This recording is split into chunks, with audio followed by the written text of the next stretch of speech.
Assalamualaikum warahmatullahi wabarakatuh. Shalom, Om Swastiastu, Namo Buddhaya, Salam Kebajikan Rahayu. Sebelumnya perkenalkan, nama saya Jovanka Gracia. Saya dari SMK Negeri 58 Jakarta. Pada kesempatan ini, saya sebagai tim oposisi dengan tegas menolak mosi yang berbunyi Dewan ini akan mengadopsi mekanisme student loan di Indonesia. Sebelum masuk ke argumentasi, saya ingin menegaskan suatu hal penting. Saya tidak menolak akses pendidikan, tapi saya menolak mekanisme pembiayaan pendidikan melalui utang. Dewan juri yang terhormat, tim pemerintah mengatakan bahwa biaya kuliah semakin tinggi, dan mereka mengatakan solusinya adalah student loan. Karena student loan membuka kesempatan, membuat pendidikan lebih merata, memberikan pilihan kepada berbagai tingkat sosial, menjaga cadangan kas melalui sikling, bahkan membuat masyarakat semakin sadar pentingnya pendidikan. Sekilas semuanya memang terdengar baik. Namun pertanyaannya, apakah kita benar-benar menyelesaikan masalah pendidikan atau hanya memindahkan beban terhadap mahasiswa? Terdapat beberapa argumen yang memperkuat mengapa saya menolak mosi ini. Yang pertama, student loan tidak menyelesaikan masalah biaya pendidikan, hanya memindahkannya ke masa depan. Dewan juri yang terhormat, tim pemerintah mengatakan biaya kuliah mahal sehingga student loan dibutuhkan. Ya, saya sepakat, tapi saya tidak sepakat untuk solusinya. Student loan tidak membuat biaya kuliah menjadi murah. Student loan tidak membuat biaya kuliah menjadi tidak ada. Student loan hanya membuat biaya kuliah yang harusnya dibayar sekarang menjadi dibayar nanti. Masalahnya tidak hilang, hanya ditunda. Bayangkan jika terdapat rumah yang atapnya bocor, bukannya diperbaiki, malah ditalangi dengan ember. Kalau masalahnya adalah biaya pendidikan yang tinggi, maka solusi yang lebih tepat adalah memperbaiki akar masalah melalui subsidi pendidikan, bantuan pendidikan, peningkatan akses pendidikan, dan evaluasi sistem biaya pendidikan. Argumentasi yang kedua, kesempatan yang diberikan tidak benar-benar setara. Dewan juri yang terhormat, tim pemerintah mengatakan student loan membuka kesempatan dan membuat pendidikan lebih merata. Kami mempertanyakan definisi kesempatan yang mereka gunakan. Secara teori dan akses memang sama, namun secara praktek dan konsekuensi yang ditanggung berbeda. Mahasiswa mampu yang bisa membayar lunas dan lulus tanpa beban, sedangkan mahasiswa yang kurang mampu lebih mungkin mengambil pinjaman karena ekonomi mereka. Bayangkan, dua orang menaiki tangga yang sama, satu tidak membawa apa-apa, satu membawa tas yang berat. Keduanya memang diberi kesempatan, tetapi posisi mereka tidak setara. Argumen yang ketiga, pilihan bukan berarti otomatis adil. Dewan juri yang terhormat, tim pemerintah mengatakan student loan dibuat berbeda agar masyarakat memiliki pilihan berdasarkan tingkat sosial. Namun, saya melihat masalahnya bukan pada jumlah pilihan.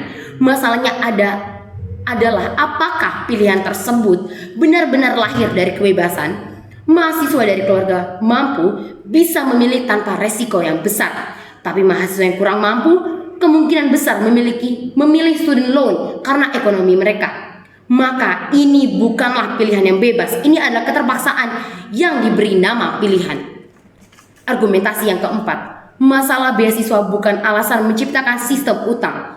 Dewan juri yang terhormat, tim pemerintah mengatakan beasiswa masih banyak masalah dan sering salah sasaran. Maka yang harus diperbaiki, jika data salah, perbaiki datanya. Jika seleksi salah, perbaiki seleksinya. Jika pengawasan lemah, perkuat pengawasannya. Karena mengganti sistem bantuan dengan sistem utang tidak otomatis menyelesaikan masalah tersebut. Argumen yang kelima, sistem cycling bergantung pada asumsi yang tidak pasti. Dewan juri yang terhormat, tim pemerintah mengatakan cadangan kas negara tetap aman karena sistem peminjaman akan terus berputar. Mahasiswa meminjam, mahasiswa lulus, dan mahasiswa membayar. Lalu uangnya dipakai di mahasiswa berikutnya. Sistem ini berdiri di atas asumsi bahwa mahasiswa akan lulus dan langsung bekerja, akan lulus berpendapatan cukup, dan akan lulus tepat waktu. Realitasnya tidak sesederhana itu. Jika banyak orang yang tidak bayar, maka sistem perputaran tidak akan seideal yang dibayangkan. Argumentasi yang keenam, pendidikan penting karena nilainya, bukan karena utangnya. Dewan juri yang terhormat, tim pemerintah mengatakan student loan membuat masyarakat lebih sadar akan pentingnya pendidikan. Dan saya tidak setuju dengan hal itu. Pendidikan tidak menjadi penting karena seorang harus berhutang untuk mendapatkannya.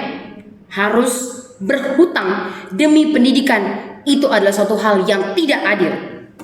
Pendidikan penting karena manfaatnya untuk masa depan.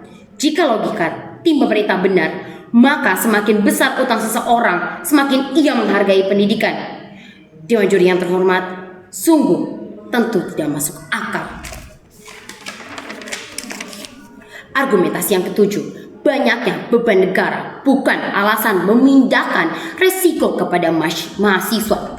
Dewan juri yang terhormat, tim pemerintah mengatakan negara memiliki banyak tanggung jawab seperti kesehatan, budaya, dan sektor lainnya.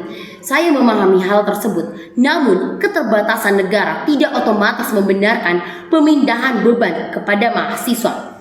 Karena pendidikan bukanlah sektor tambahan, pendidikan adalah pondasi bagi sektor lain-lainnya. Dokter lahir dari pendidikan, guru lahir dari pendidikan. Jika pendidikan menjadi lemah, maka sektor lain akan terdampak. Dewan juri yang terhormat, saya tidak menolak kesempatan. Saya menolak sistem yang membuat seseorang hidup dewasanya dengan kewajiban hutang. Karena pendidikan seharusnya menjadi jalan kesulitan ekonomi, bukan menjadi beban. Maka dengan seluruh pertimbangan saya menolak mosi ini. Wassalamualaikum warahmatullahi wabarakatuh. Terima kasih.